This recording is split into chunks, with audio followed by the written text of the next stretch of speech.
لتنظيف وتلميع الستانلس، سواء كانت الحنفيات أو أحواض الستانلس أو فرش الغاز أو رؤوس الحنفيات النورستا.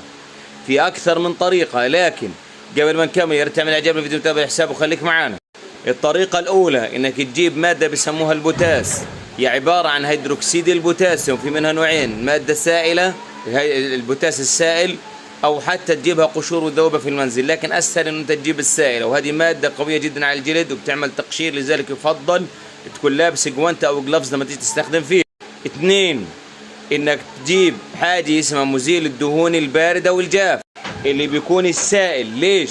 لأنه بيكون بيحتوي على نسبة عالية جدا من هيدروكسيد الصوديوم، وقوية على الدهون والرواسب والأوساخ اللي ممكن تلتصق بالنورستا أو الستانلس.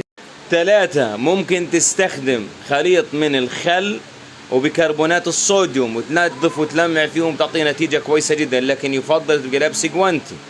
الطريقة الرابعة إنه أنت ممكن تعمل خليط من الكلور ومن سائل الجري مع بعض وتستخدمهم وتلمع فيهم، لكن يفضل في الأربع طرق اللي أنا حكيتهم تكون لابس جلوفز أو جوانتي، لأنهم بيأثروا بنسبة كبيرة جدا على طبقة الجلد الخارجية وبيعملوا فيها تقشير وتشققات وممكن يعمل مشاكل في الجلد، لذلك وجب التنبيه. يا ريت يوم كامل بس تعمل إعجاب للفيديو وتابع الحساب وتابعني على صفحة اللحام للمنظفات. التحيات للجميع.